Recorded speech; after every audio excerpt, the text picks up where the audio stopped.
Predict, pick, and prevail in your fantasy football leagues with Nick Giacobbe and Nick Cap. From breakouts to busts, superstars to sleepers, these are the guys that will help you achieve fantasy glory. This is the PrimeTime Fantasy Podcast.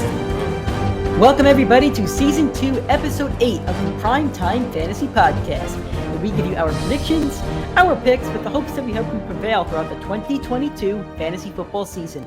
I'm your host every week, Nick Giacobbe, and joining me is Nick Cap. Nick, today we're doing our wide receiver rankings, top 24 for the 2022-2023 fantasy football season. It is the last of our ranking shows over the last 2 weeks. I'm excited for it. Yeah, me too. I think for this list is definitely my most bold. And there's one thing that I'm going to say at the end that I picked up on right before we started recording, but I'll save it for the end. All righty. Well, before we get into it, if this is your first time listening to us, thank you so much. You can find the PrimeTime Fantasy Podcast on all podcasting platforms, including Stitcher, Apple Podcasts, Google Podcasts, Anchor, basically anywhere where you can find a podcast, you can find the PrimeTime Fantasy Podcast. If you want to watch the show instead of listening to it, go to our YouTube channel, PrimeTime Fantasy Podcast. Please give us a like, a subscription, a comment, all that fun stuff. If you want to support us on social media, and please do, Twitter, Instagram, and TikTok is going to be PrimeTimeFFPod. Facebook and YouTube is PrimeTime Fantasy Podcast. I do want to note, we are recording on Wednesday, August 3rd. I'm going to New York next week, so we weren't going to be able to record. If one of these players gets injured in camp, we apologize, but these are how we're ranking them as of August 3rd. I don't think there's going to be, as long as everybody's healthy on August 12th when the episode comes out, I don't think there is much difference in the ranking. So let's get into our rankings, Nick. So first off, how did you decide to kind of map your list out? So this is the first one where I said, okay, screw ADP. This is where I said, okay, this guy's finishing over this guy. I'm very confident in it. There's a couple very bold ones in here, but it's based off what I've seen, what I think I know on the season, on these players, on their personnel, their new coaching staffs, new teammates, new quarterbacks, whatever it is. I went a lot bolder here. I said, no, I don't truly. If there was something I truly didn't believe, there was no way I was going to do it. I wasn't even going to fondle it. I put one guy extremely low. I put one guy extremely high. And that's how I think it's going to wind up. I'm going to stick to my gut on it. Which ones are extremely low? I don't even see it on your list. Number 18. Okay, I don't think it's super low. Anyway, when it comes to my list, I'm looking at guys that are really going to produce. I'm really big on fantasy wide receivers. I used to kind of be big on my running backs, but when I've won my championships, I've won them with my receivers, kind of. So I'm big on receivers. I want guys that are going to have a lot of volume, a lot of targets, a lot of receptions, a lot of touchdowns, and that's kind of how I orchestrated my list. So, Nick, we do have the same top three, and then it kind of gets different. So how about you talk a little bit about your top three? We do the same top three. So why don't you go through your top three, then I'll go through my top three, just because they're both the same. Sure. So for me, there's two tier one wide receivers. It's Justin Jefferson and it's Cooper Kupp. Cooper Kupp obviously had one of the most historic seasons in NFL history last year in his first year with Matthew Stafford. Justin Jefferson going into his third year with an offensive-minded coach. I think this year Justin Jefferson proves that he's the best receiver in the league. I got to give him so much credit because he was asked in a podcast about where he thought he ranked in the league. And he said, Devontae Adams is the best receiver in this league. And I'm going to do my best to become that number one. I think he proves it this year. I think he proves he's the best receiver in football. I think he puts up crazy stats just like Cooper Kupp did last year. And I think he delivers on that ADP. The only reason I have Cooper Kupp taking a slight step back is Cooper Kupp really, really differentiated himself from that top three on the back 8 games of the season. Right when they brought in Odell, right when Robert Woods got hurt, I think Allen Robinson's going to slot in and be a better fit for Matthew Stafford than Odell and Robert Woods. So I think he is going to eat a little bit more into Cooper Kupp's stats. But I think both of them, clear-cut wide receiver 1 and 2, either order. I don't care which way you have it. I think both of them will deliver on their ADP. Those are the two guys that I think are a lock for the first round. No problem. You could take them over running backs, and people aren't going to fight you on it. So for me, I have Justin Jefferson as one because I don't see a repeat with Cooper Cup. I think it's rare that we get repeats in any of those top categories. I know I said Taylor's a safe play in a running back episode, but Jefferson's stats just get better, man. He is 1,300 plus yards past 2 years, over 8 touchdowns past 2 years. New offensive scheme, new offensive coach. I think he's going to just have another spectacular year. If I have the 4 pick or the 3 pick, I'm going to take Justin Jefferson. That's just where I'm going. Cooper Kupp at number 2 for me. He's going to have another great year. He won't have a historically great year like he did last year, but there's no reason why him and Stafford won't have another great year. Not much else to say on that. Jamar Chase for me, just rookie of the year last year. We were both wrong on him. Nick was maybe a little bit more wrong. I was very wrong on Jamar Chase. Nick was very wrong. I was wrong on Jamar Chase as well. I was okay with him. I wasn't loving him though. I didn't hate him. I hated Jamar Chase. Nick did. That's where Nick was wrong. I'll admit when I'm wrong. I'll admit when I'm right. Jamar Chase, I was wrong on you. But I said in the last episode, I want a piece of the Cincy offense. If I'm not getting Jamar Chase and I want Joe Mixon, flip it around. If I could get Chase in round 1 at pick 8 or something, I'll be very happy to take Joe Burrow's number 1 target. There's no reason why you shouldn't be. He's going to have a great year. So let's go to number 4, Nick. This is where our picks start to differ. So you're number 4. Here, I got Stephon Diggs. I think Diggs is one of the most surefire wide receivers in the NFL ever since he got there to Buffalo. Him, Josh Allen have been one of the best duos in football, at least for a wide receiver that stayed with his quarterback. He might be number 1. He's been an absolute monster in each of these past 2 seasons. He's made Josh Allen a monster. And I did say, I've said it in multiple episodes, I am very concerned with the loss of Brian Dable for the entirety of the offense. But the one surefire thing I know is Stephon Diggs is getting over 100 targets this year. He's going to get a ton of workload. He is going to have close to, if not more than double-digit touchdowns. And that is all the makings of a top 5 wide receiver in fantasy football. I have a couple other question marks about other guys on this list. Stephon Diggs, I feel very safe with the floor. I feel very safe with the ceiling. So for me, I'm locking him in. I think number 4 is a very favorable spot for him. I think he will deliver. I have Diggs at 5, so I'll talk about him in a second. But I have Devontae Adams at 4. Look, Devontae Adams was 2nd in fantasy points last year among wide receivers, 2nd in average, above Chase, above Jefferson, only behind Cooper Kupp. He's been the top 3 fantasy wide receiver the past, 3 or 4 years. I know he doesn't have Aaron Rodgers, but he's got his college teammate. He's on a great Raider offense that he can't get double teamed because Hunter Renfro's out there, Darren Waller's out there, Jacobs will be a threat. So Devontae Adams can't be doubled. I see no reason why he can't form some real chemistry with Derek Carr. It might not happen until week 3 or something like that. But once he does, he's going to have another spectacular season. He's going to be a top 4 wide receiver. I see a separation between 1 to 4 and then the rest of these receivers. I do love Diggs a lot, and I'll talk about him in a second. But there's no reason to fade Devontae Adams. If the people are fading him and he's getting to like the 10th pick or something, you're getting a major steal, and your league mates are dumb. That's the reality of it, in my opinion. Number 5, Nick.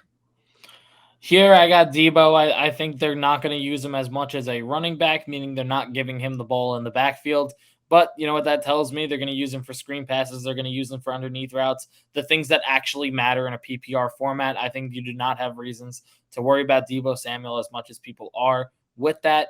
And also with that said, Deebo Samuel, 14 touchdowns last year, 1,400 receiving yards, and that does not account for the running game. I think you see 1,500 yards this season. I think you see double-digit touchdowns. I don't think you see as much of a regression as people think. I think Deebo's a fine play. I think you can comfortably take him wide receiver 1 for your team. I don't see any reason to fade him. If anything, I think his receptions go up and his targets go up with the reduced work in the rushing game, because they would not have paid him that contract if they did not have an alternate plan and ways to use him. I have Stephon Diggs, and I love Diggs. I really do. He's Allen's favorite target. Allen's going to have an MVP-like season. He's going to throw a lot of balls, and a lot of them are going to Stephon Diggs. I think, Knox will get some, and so will Gabriel Davis, but I think the majority is really going to go to Diggs. So finished 7th last year in fantasy points. He's averaged 10th amongst wide receivers. I think he finishes top 5 here. There's not much to say on my top 10 because I'm really high on a lot of them. So, but I see no reason not to trust Diggs. I think he just has upside. So, alrighty, Nick, number 6 for you. Here's where I have Mike Evans. I think Mike Evans has a massive ceiling. He's been the most consistent wide receiver in football for 8 years now, maybe 7. He's been a 1,000-yard receiver every year of his career. Yes, I know he was a 1,000-yard receiver because I added a 17th game this year, but he's come back with Tom Brady. There's no Antonio Brown. There's no Rob Gronkowski. I know Julio's there, but I don't think Julio's going to eat too much into that red zone work. I think it's the Mike Evans show all year. I actually had him ranked at number 4 up until I took a bigger dive into the reception number.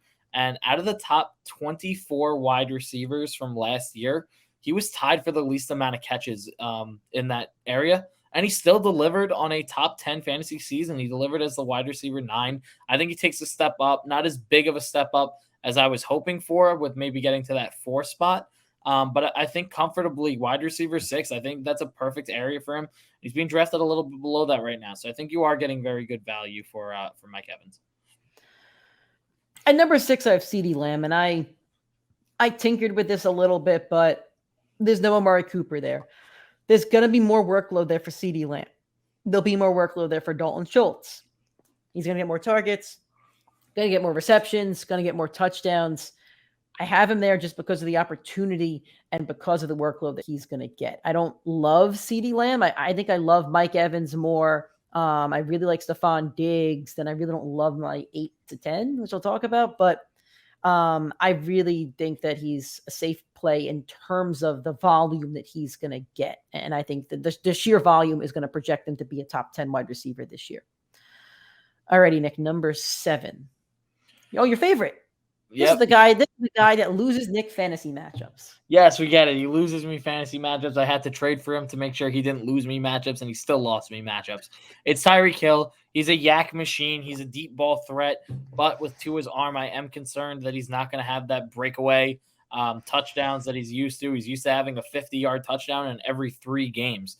Sometimes he'll have multiple in a game. I remember a couple of years ago when he put up 70 fantasy points. He had right on Nick's head. 191 or 193 receiving yards in the first half alone of that game with 2 touchdowns, finished with a hat trick in that game.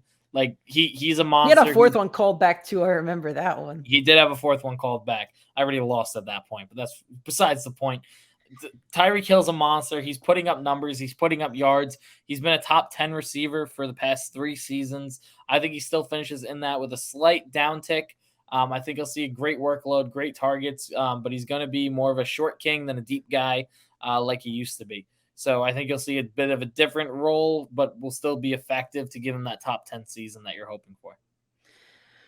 I have Mike Evans at number 7 for all the reasons that Nick stated. But on top of that, Chris Godwin might play week 1, but we don't know that yet. And even if he does, I don't think he's at 100%. Brady's going to have to lean more on Evans. No Gronk. Julio will be there. No Antonio Brown. There's more targets for Mike Evans. I think he'll become Brady's. He probably already is Brady's favorite red zone target, not named Rob Gronkowski. So I see a big season from Mike Evans. I see a lot of touchdowns for Mike Evans. I think he's a real solid top 10 wide receiver, both in the league and in fantasy football. Number 8 for you, Nick. This is your guy on the year.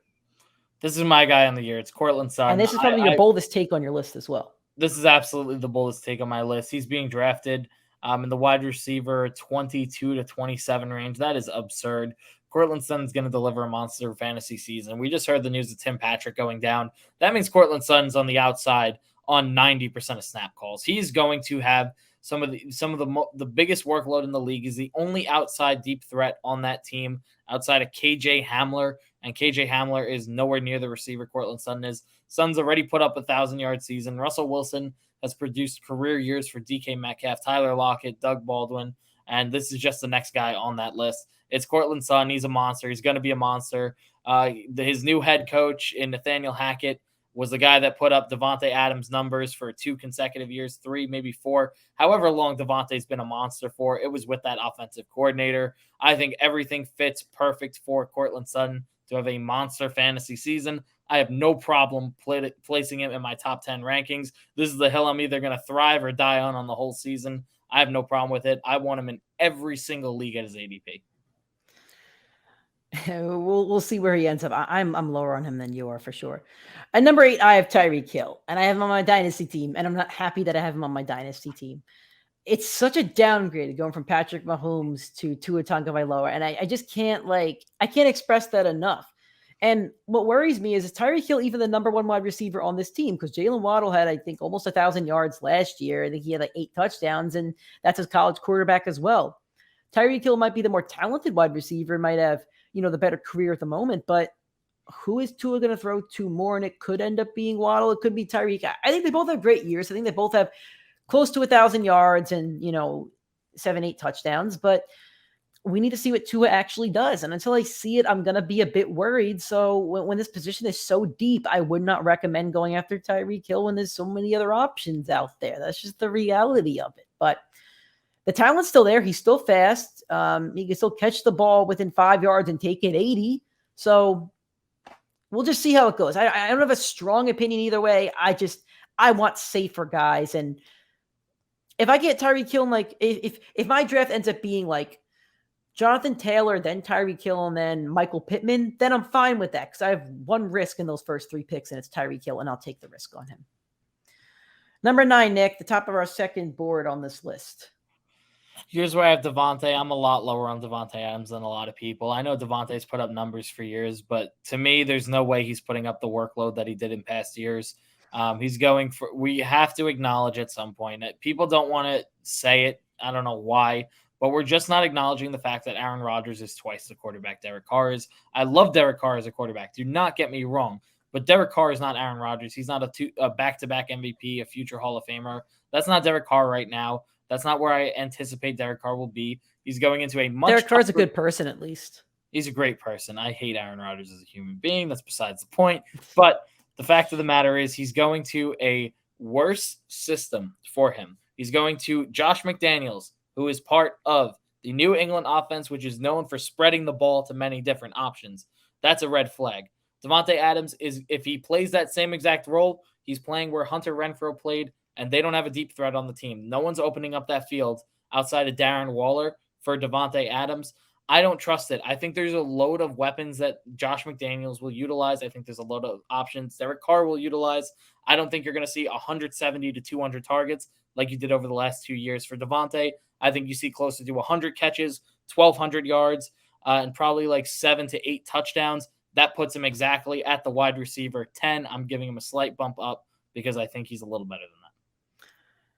I'll raise the stakes with you, Nick. I'll bet you. I think Davante Adams is finishing much higher than Courtland Sutton. I will bet you Davante Adams finishes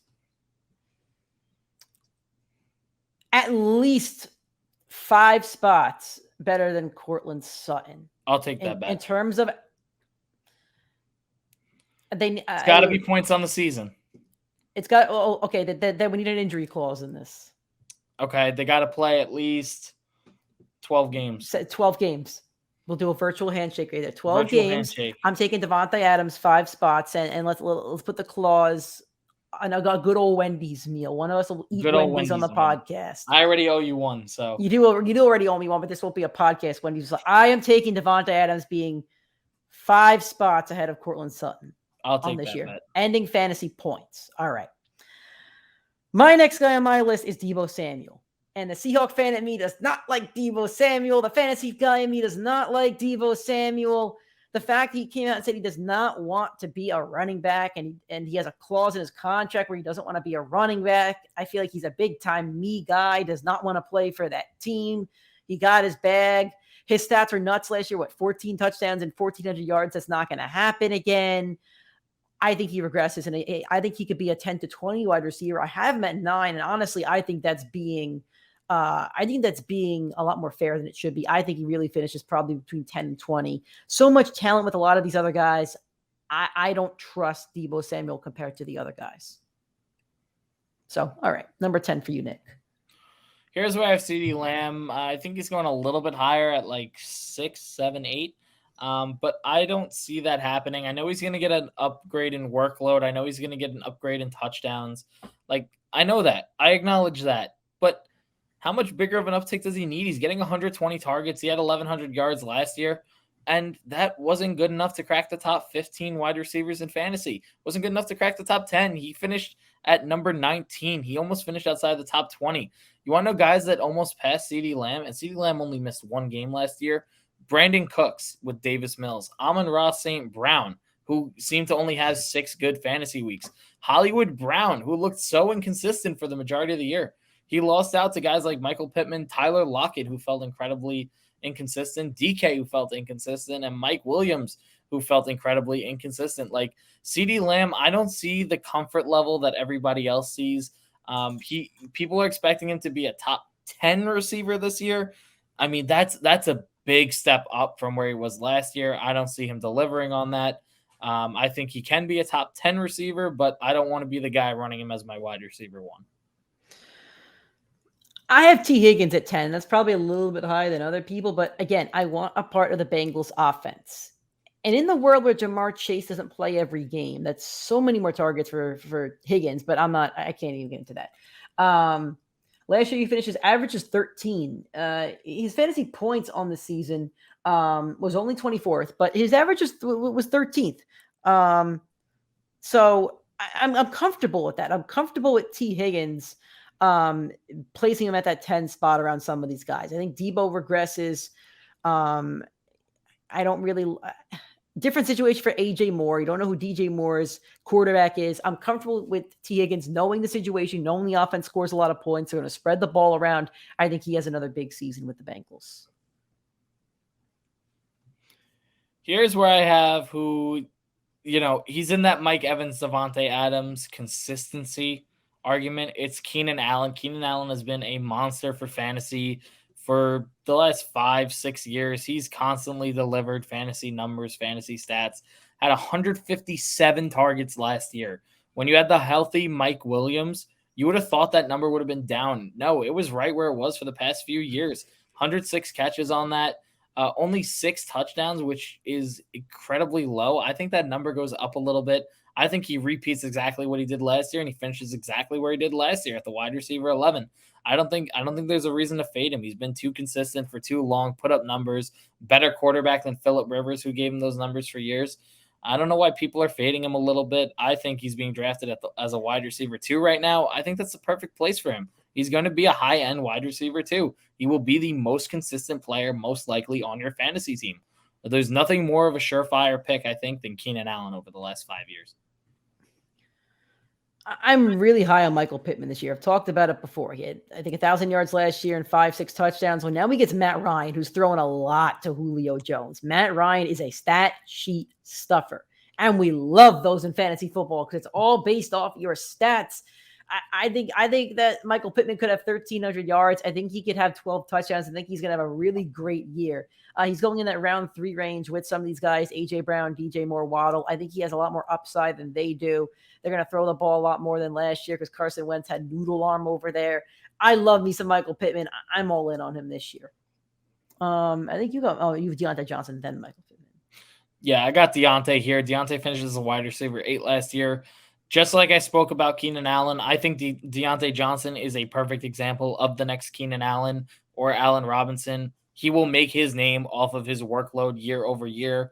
Averaged 10 targets per game, had 107 receptions, had 8 touchdowns last year, and that was with noodle arm Big Ben. I know we're concerned about Mitchell Trubisky, who they just announced. Looks like it's his job to lose. It looks like it's his position. I know we're concerned with it, but Mitchell Trubisky delivered great numbers for Allen Robinson. Why can't he do the same for Deontay Johnson? People are worried there's too many targets there. There's less targets there than there was last year. You lost Juju and James Washington, who took up a bulk of targets. Like, those are getting spread out amongst Deontay, George Pickens, and Chase Claypool. There's no reason to worry about Deontay. Deontay's putting up 170 targets again, another 1,000-yard season. He will be the most consistent fantasy wide receiver over the next 5 years. For Nick, who loves his keeper league, that's exactly who I would want for it. That is that's a good point. I have AJ Brown, and AJ Brown did not have a great year last year. 32nd in fantasy points, average 29th. I know he did miss a couple games, but the talent is still there. New team, new situation. Hurts might be a better quarterback than Tannehill because Tannehill hasn't showed us much. A lot of upside there, but I think he's a risk with a lot of these other guys around. I don't love taking risk with wide receivers, but the upside's there. He's a big-bodied receiver. He's exactly what the Eagles want. They're going all in on this team. I've said it in a bunch of podcasts. If Jalen Hurts pans out this year if he shows them something, like he could end up being a top 10 quarterback in the league, top 5 fantasy quarterback. It's all on Jalen Hurts. If Hurts doesn't play well, then that's the most attractive destination for any quarterback playing football right now. That doesn't have a situation where you're locked into a team. So the upside's there. It is a risk, but the talent's there. So I think he's worth taking as your wide receiver too. If you've Justin Jefferson and then you take AJ Brown, I don't think you're making a bad choice at all. Here's where I have Michael Pittman. Like you said, we're both very high on him. I am very happy because I have him in a keeper league. Had 130 targets last year, 1,000-yard receiver, 6 touchdowns. I think all of those numbers go up for Pittman. Pittman finishes the wide receiver 17. I think he takes a slight step up, not a huge step up with the upgrade in Matt Ryan. I think he delivers a top, just outside a wide receiver 1 type of season, but he has the ceiling of being a low-end wide receiver 1 in that offense. The only thing I'm worried about is Jonathan Taylor is going to get a lot of those touchdowns. He's going to eat those up, so I don't think that's a big ceiling for Pittman where I could catapult him up a little bit higher, but I think the workload's guaranteed. I think the offense looked very good with Wentz last year. I think everything looks good for Michael Pittman to have another good year. Nick, I got to ask you an honest question. Did you forget to put DJ Moore on your list? No, he's the one guy I'm talking about. All right, I'll let you talk about it. I'm going to talk about DJ Moore, who's never really had a solid quarterback. I think he had Cam Newton at one point, but 3 straight 1,000-yard seasons, 4 touchdowns in each of those seasons. I don't love the touchdown numbers, but his receptions, 87, 66, 93. That's with like Sam Darnold, who's a bum. Now he has Baker. Like, I know Baker hasn't panned out well with like Odell Beckham, but that's an upgrade. So I feel like DJ Moore's a lock for another 1,000-yard season and 4 touchdowns at least. And last year he finished 28th in average, which isn't great, but fantasy points at 18. I have him as 13. I think he could finish here just because of the volume that he's going to get on that team next to McCaffrey. McCaffrey's going to get a lot, but I feel like DJ Moore is going to get a lot of work too. I think he's a safer play than most people are talking about. And I think Marquise Brown and Jalen Waddle have more upside, who are right behind him, and Cortland Sutton have upside. But I think DJ Moore is a safer play. So if you want a safer play that I think is going to finish in the top 15, I say select DJ Moore as your wide receiver too. Here's where I have A.J. Brown. Nick spoke about a lot of the reasons that I love A.J. Brown. I'm not going to say too much about him. The only thing I will say is Jalen Hurts has not proven enough as a passer to the wide receiver position where I feel comfortable drafting him over the other guys above him. I think all those guys should have roughly 120 to 150 targets, and even more for those upper guys. I don't think A.J. Brown will be able to do that. He also hasn't had a full healthy season in his career yet. So those are a few red flags. I think the potential is there. I would call him like the low end of whatever this tier is. I think this is where you'd see like the 3rd or 4th tier of wide receiver cut off because he does present massive upside, but I think his floor is very, very low compared to everybody above him. In his rookie season, Jalen Waddle, 16th average among wide receivers and 13th in fantasy points. Great season with Tua, his college quarterback. Great season. If you drafted Jalen Waddle, you probably had a good shot at winning a championship if you got him around 10 or something. That's what you want from a rookie wide receiver. And I know they're adding Tyreek Hill. We don't know who's going to be the alpha dog over there, but I think they're both going to get close to 1,000 yards and 6 to 8 touchdowns. So I'm comfortable taking him right at this point. He finished at 13th last year. I think he's going to finish at 14 this year. I think he's good from like 13 to 17. I think that's a really solid wide receiver. He's a good wide receiver too to get. I'm comfortable with him. I'm not as comfortable with DJ Moore, AJ Brown that I have above him, but I'm more comfortable with Jalen Waddle, knowing what he can produce and knowing that he has his quarterback that he's played football with for like 3 or 4 years at this point. Alrighty, number 15, Nick. Here's where I have Terry McLaurin. I think he's the only legitimate, consistent weapon in that Washington team. I think Carson Wentz is going to use him the same way that he used Michael Pittman last year. I think it's just familiar to him. I think it'll work. I think last year he didn't have a great fantasy season for his ADP. He was very inconsistent last year. Yeah, it was a lot of inconsistency, but I think that had a lot to do with the quarterback play. I know Carson Wentz is an inconsistent quarterback, but he's much more talented than Taylor Heineke, who they had for a period. I think Terry McLaurin takes a step up from last year, stayed healthy all of last year, was a 1,000-yard receiver, didn't find the end zone a lot, didn't get as many catches as you would like because there was not as much of an accurate ball. The one thing you can't deny about Wentz is that he has a big arm and that he's very accurate on the deep ball. That's two things that Terry McLaurin specializes in. And with that weak division, you can't help but say, Terry McLaurin, you're a lock to have a big catch in 6-7 games this year. You're a lock to have 4 touchdowns against your division. Like, everything looks good for McLaurin. I think Wentz is a clear upgrade over the quarterback situation. So I think you can be very comfortable taking him. I have Marquise Brown. I love Marquise Brown. I really do. Because I think he has 6 weeks to prove to Kyler Murray and that Arizona Cardinals team that he's the alpha dog. Hopkins is getting older. He's getting older. He got injured a couple times last year. Now he's suspended for PEDs. I'm not saying Hopkins isn't a beast, but I'm saying that Marquise Brown, if he goes out there first 6 weeks, like I've been saying, and he has like 600 yards, 4 or 5 touchdowns, he's the wide receiver 1. And you're drafting him now in rounds 4 or 5. And even if he's not the wide receiver 1, even if Hopkins comes in and takes a lot of those targets and stuff, I still think Marquise Brown has a really stellar fantasy season. I have him at 15. I think he has upside to get to number 10. I think he could finish above Debo. I think he could finish above T. Higgins, Pittman, maybe even Tyreek Hill. I think he has so much upside. I want to target Marquise Brown in a lot of drafts because he is a bit of a risk, but I think he's a low risk compared to a lot of the other risks that I've talked about. So if I could get some comfortable picks before Marquise Brown, I'll take him maybe even a round early just because I really think he has that upside. I think he's going to have a phenomenal fantasy season. I think he has his best fantasy season ever. I think Kyler Murray is a big upgrade over Lamar Jackson in terms of arm strength, arm talent, and accuracy, because Lamar isn't great with any of those things. All right, Nick, you're number 16 to round out the second column in our list. Just to piggyback real quick off Marquise Brown, he is definitely a speed demon.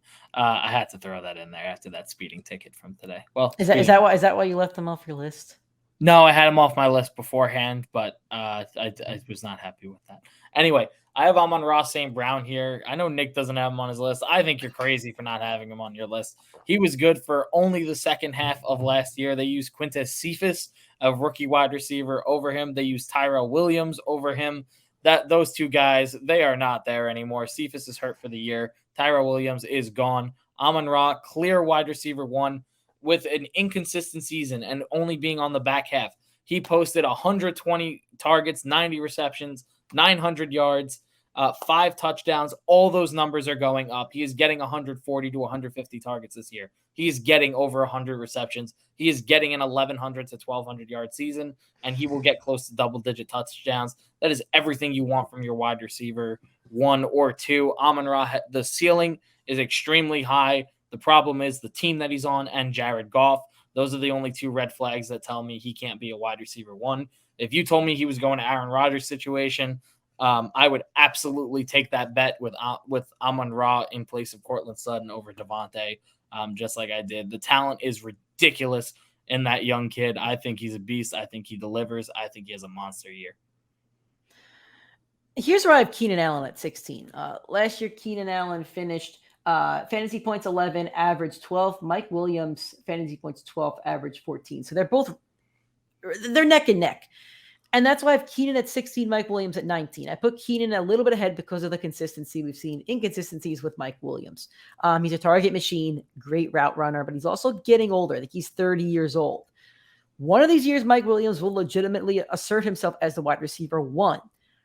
I would rather take the chance at Mike Williams this year, knowing that Keenan Allen's going to eventually regress to that wide receiver 2 role. I still think they could both have 1,000 yards and over 5 touchdowns, but I would rather take the chance at Mike Williams because ADP is a little bit later than Keenan, I think. I know they're kind of shifting on ADP. So that's why I have Keenan at 16. I think he's still good for a lot of targets, a lot of yards, but I like seeing upside from younger players. So that's why I would choose Mike Williams, but I do have Keenan ranked higher, knowing the consistency that he's had throughout his entire career. All righty, Nick, at the top of your column, you have Allen Robinson. Allen Robinson had the worst year of his career last year, and that was because of one man and one man only, Matt Nagy. I hate him. I fucking hate Matt Nagy. He sucks. He's horrible. He's horrible. He's the worst. He should never get another. He should never get another coaching job in the NFL. He should never get a college coaching job. He was that horrendous of a play caller and a coach. The fact is, Allen Robinson was the most consistent wide receiver in football, regardless of quarterback, not named DeAndre Hopkins over the past decade. He was performing with guys like Andy Dalton, Nick Foles, what's his face? Jay Cutler for a little bit. He had in Jacksonville, he had Blake Bortles, and he was putting 1,000-yard season after 1,000-yard season. Last year, he was a third-round wide receiver, and this year, you're telling me you get Sean McVay and Matt Stafford, one of the most consistent teams in the NFL. He's filling in Robert Woods' role, Odell Beckham's role from last year. That is more than good enough to be a 1,000-yard receiver, which is what makes you a top 24 receiver in fantasy football. He's actually the highest I have any wide receiver 2 on any team. So I'm putting a little bit of stock in that Rams offense right there.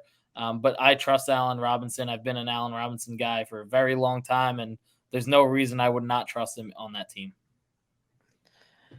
I'm going with Terry McLaurin here. I know he was inconsistent last season, but you highlighted all the strengths and weaknesses of drafting Terry McLaurin. I think at this point, you're picking the guy that you're most comfortable with. If you're most comfortable with Terry McLaurin among Cortland Sutton, Williams, Deontay Johnson, then pick Terry McLaurin at this point. I would select whoever you're personally comfortable with. I didn't love the inconsistencies last year. I don't love the quarterback coming in. So I personally will probably not be selecting Terry McLaurin in my leagues just because of how deep the position is. Cortland Sutton's being drafted right there. I'd rather take a chance on Sutton. I'd rather take Deontay Johnson or even Chris Godwin. So I haven't ranked at 17 because I think he has the potential. Same as I had McCaffrey at number 2 on my running back list, but I'm not drafting McCaffrey. So I think he has the potential to have another great season, but I'm avoiding him just due to the inconsistencies. Alrighty, number 18, Nick. You have T. Higgins, who's a lot lower than he is on my list. So Higgins currently is being drafted right where you have him at the 10th spot. That for me, that's way too high. The guy had 74 catches. He's the only wide receiver in the top 30 to have under 75 catches, not named Mike Evans and Amari Cooper. So for me, that does not work. I think there's too much ball to spread there. They put up points very quickly in Cincinnati. He had 6 touchdowns last year, missed 3 games, which is not bad. 1,000-yard receiver, 100 targets. Look, it's very good. It's a very good player. And he was very consistent for a large portion of last year, but that's all he really was. He didn't have the biggest ceiling because Jamar Chase took that deep ball. He took those deep touchdowns. He was the red zone threat. Joe Mixon, they trust on the goal line. They trust him to make big plays, and he always delivers. Even Tyler Boyd, they trust him there to be a safety outlet. Like, Higgins has a role in this offense, but the problem is every role he can fill is like the second option. So for me, Higgins, very good wide receiver, very consistent, should finish as a top 24 receiver, which is why I have him in here. But for me to take him as the first wide receiver 2 off the board in the top 10, you're trusting him as your wide receiver 1. There is no way I can justify that. I'm in fantasy as your wide receiver 2. If you're taking that flyer on Tyreek, T. Higgins is a good match because he's going to present that safe floor, but he doesn't have the same ceiling that a lot of the guys I have above him do.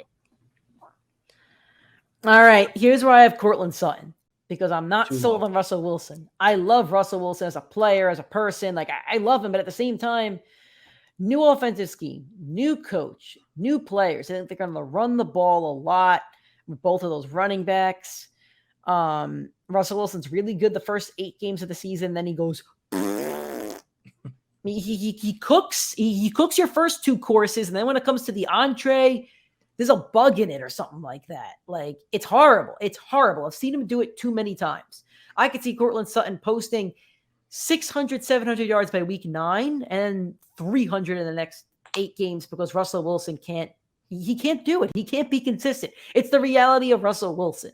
I don't know if it's a Pete Carroll thing. Like, we're going to find out. He got everything he wanted. But I also don't think Cortland Sutton is DK Metcalf. I don't think he's Tyler Lockett. I'm not sure he's better than them. And we're going to see how good Russell Wilson is, and we're going to see how good these 2 receivers are because I have both of them in my top 24. I don't think you have Judy in your top 24. I have both of them here, though. I'm higher on Sutton. I think he's going to get more touchdowns than Judy. I think Judy could have more yards.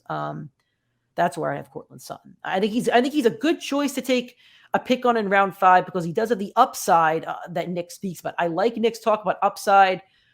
However, when it's in terms of ranking, I can't put him much higher than this, knowing that I know he had a bad quarterback last year, but like he was 64th on average. That's horrible. That's the reality of it. That's horrible. So, number 19.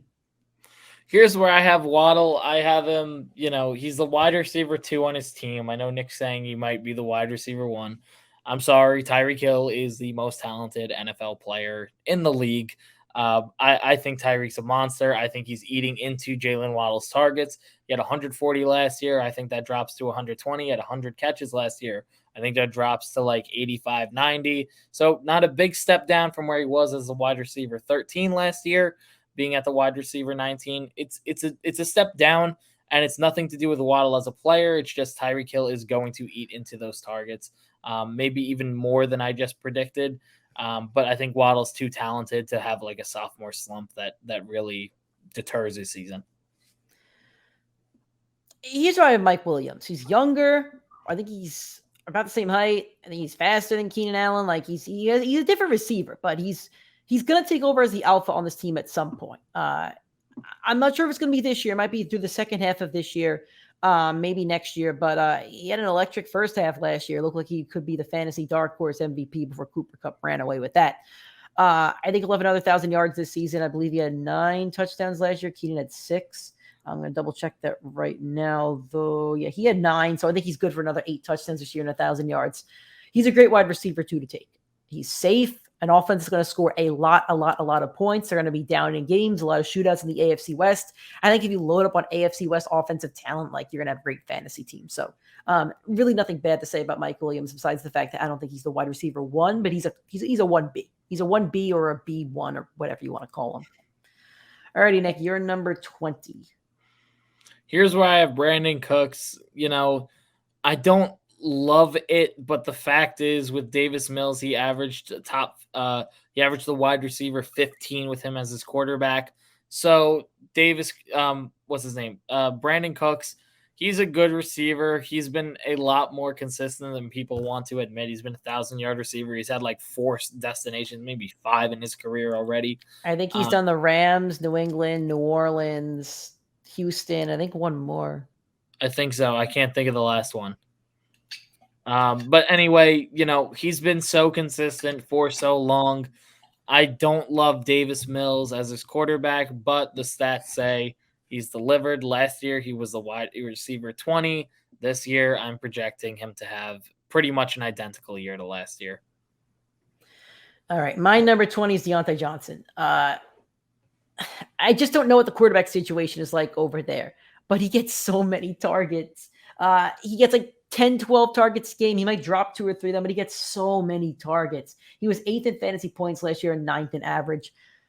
Honestly, I might have him a little bit too low. I do have him low because of the quarterback situation. I wish that Ben was a noodle arm last year, but he knows how to play the game of football. And I don't think the quarterbacks over there know really how to play the game of football without making a ton of ridiculous mistakes. And I think that's what worries me about Deontay Johnson. But I think he still gets a lot of targets. I think his touchdown numbers can go down, but in terms of targets, he's going to get fed. He could have an Allen Robinson type role where playing with really bad quarterbacks, like you said, with Mitch Trubisky, and he could still excel over there. Here is where I have DK. Once again, another player I don't really love. I'm honestly going to be avoiding him in all my drafts, but he's so talented. Drew Lock has put up 1,000-yard receiving season for Cortland Sutton in the past. I think DK is more talented of a player.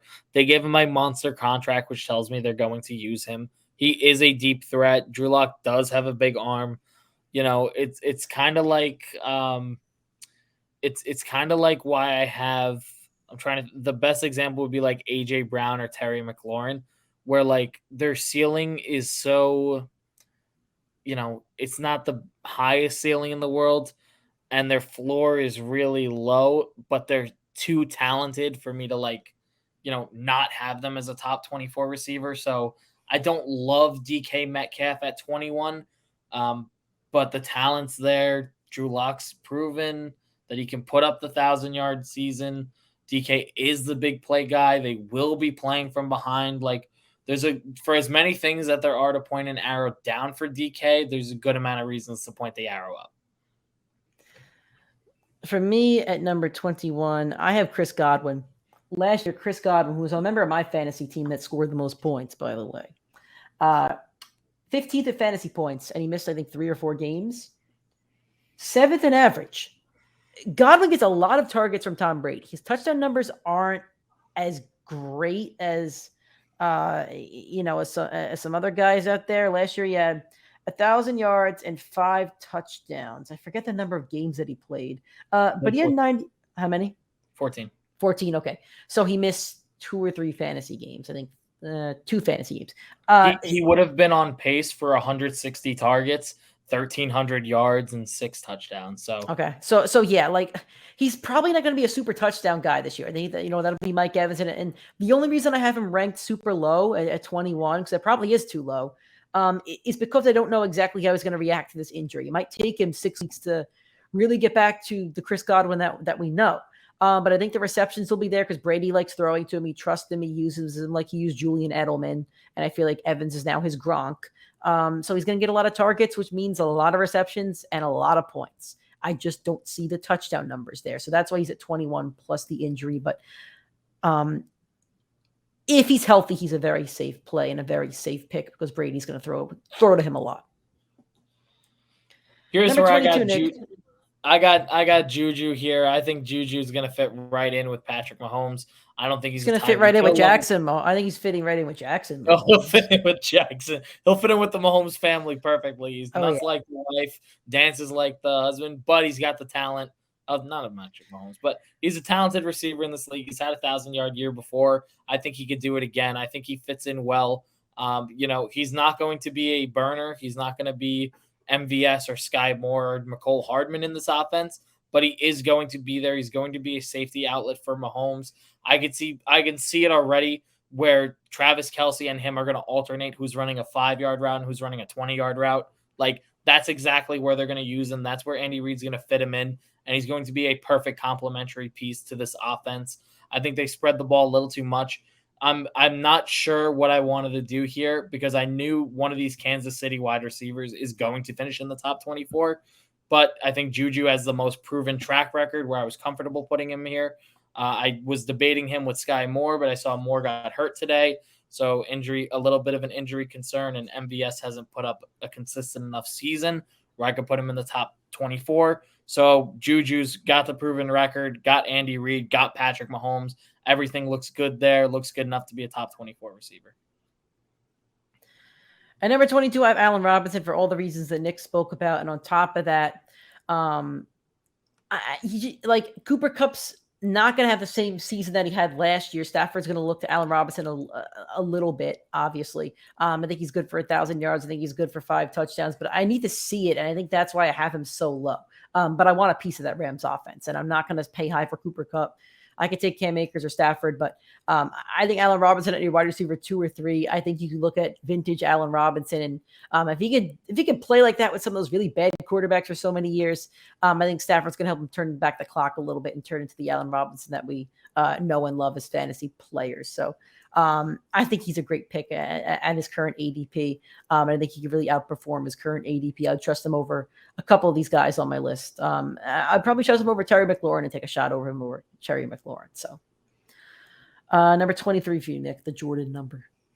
The Jordan number. I got Michael Thomas. Now, I don't love Michael Thomas after what misery he put me through last year of having to take him and then having to take Marquez Callaway and then having to wait all year for Michael Thomas not to play. But when Michael Thomas was on the field, we had him as the number 1 wide receiver in football. You were drafting him where you're drafting Justin Jefferson right now. He had more workload, more yards, more touchdowns. He had all that upside, and he had a quarterback, and now he has a quarterback that's willing to air it out. He's willing to throw the ball for better or for worse, and Jameis Winston. The one thing I'm confident in the Saints about is with this offense, whatever this coaching staff is going to do, they will recognize that what worked for New Orleans was use Alvin Kamara in the short passing game, use Michael Thomas in the short passing game, and use Mark Ingram close to the goal line. So those 3 pieces I really like this year. I think Michael Thomas assumes back into his role in a lesser portion. I think you see 120 targets. I think you see roughly 100 catches. I think he finds the end zone close to 10 times, which is a phenomenal year for him. I really do like Michael Thomas. He's being drafted, I think, around the wide receiver 30. Michael Thomas can absolutely be a league winner where he's being taken. I just can't trust him. It's the same thing like McCaffrey and Saquon Barkley. I can't after all these years. That's my gripe with him. Number 23, I have Jerry Jeudy, and I'm going to contradict myself a little bit. I'm contradicting myself because I kind of talked about Sutton a few picks ago, a few moments ago, and doubting Russ. But Russ made Tyler Lockett and DK both top 25 fantasy wide receivers for a good 2 or 3 years. So I think he could do the same with Jerry Jeudy and Sutton. But that's if Russ plays at his best level. And I don't know what kind of Russ we're going to get. I don't. I'm also surprised my dog isn't popping up. He's knocked out. But if we get the best of Russ, Jerry Jeudy and Courtland Sutton will both outperform their ADPs and both be top 24 wide receivers. I could see Jeudy having more yards, and I could see Courtland Sutton having more touchdowns. I could probably see Jeudy having more receptions as well, but they could be neck and neck. So we'll see exactly how that pans out. But I think you want a Bronco on your team. I think you want one Bronco receiver if you trust Russell Wilson enough. If you don't believe in Russell Wilson, don't take one. But if you believe in Russell Wilson, I would go out of your way to take one Bronco wide receiver on your team. All righty, your last pick, Nick, number 24. Here I got Chris Godwin. I know it's not the sexy pick at 24, but it looks like Godwin will be healthy to play this year. He might miss a couple games, which is why I have him lower. If I find out he's eligible for week 1, I'll tell you right now how I'd adjust my list. I'd move Mike Evans down to 9. I'd move Hill, Sutton, and Devontae Adams up. And I would move Chris Godwin up to probably 13 or 14. I'd probably put him at 14. I'd take Pittman over him. I'd take Godwin over A.J. Brown. But with the uncertainty of the injury and when he will come back with his ADP right now, which is right in this range, he's a perfect pick. He can be a league winner. You just need him to be out on the football field because he will absolutely deliver. For me, number 24, I have DK Metcalf. He finished 14 in fantasy points last year with 3 games with Geno Smith and a bunch of crappy games at Russell Wilson. His average is 23rd. It's just a real shame that Russell Wilson isn't a Seahawk for so many reasons, but for a fantasy purpose for DK Metcalf with Drew Lock last year. Jerry Jeudy, fantasy points 94th, average 70th. Courtland Sutton, fantasy points 44th, average 64th. I'm being generous saying that DK is going to finish at 24. I really am. And I'm saying that because of the talent that he possesses. But man, it could be really, really rough. With his games with Geno, I think he was averaging 5 receptions, like 50 yards and a touchdown.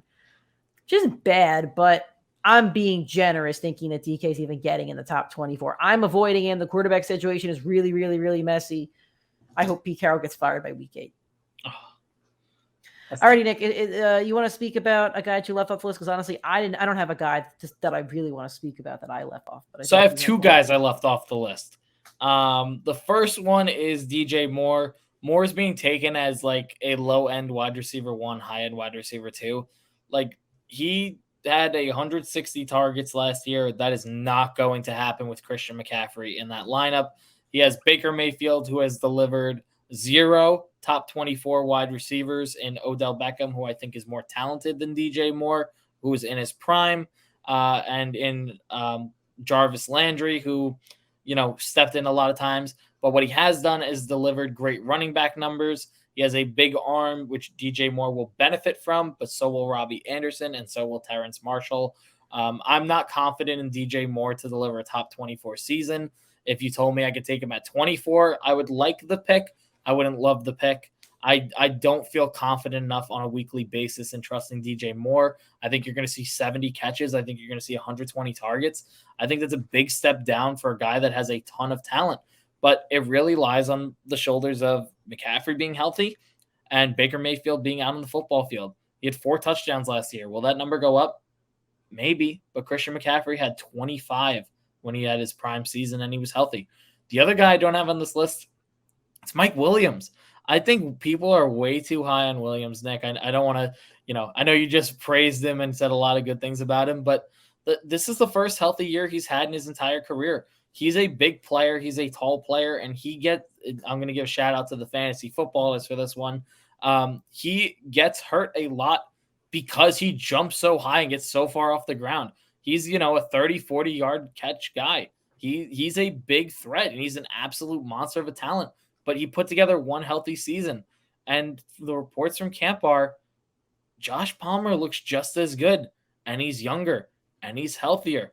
And I think you're going to watch Mike Williams' workload go down a little bit. I don't think he's going to have the numbers that he had. And with one healthy season under your career, I don't know how I could trust taking him over guys like Allen Robinson, T. Higgins, Jalen Waddle. There's three guys right there, two of them extremely young with a ton of upside, and Allen Robinson, who's been consistent for all but last year with Justin Fields and Matt Nagy. I mean, other guys I might like him over are DK Metcalf, but I'll take the wide receiver 1 on an offense over the wide receiver 2, where it sounds like the wide receiver 3 is going to tear into his targets. There's too many weapons and too many mouths to feed, and someone's not going to benefit.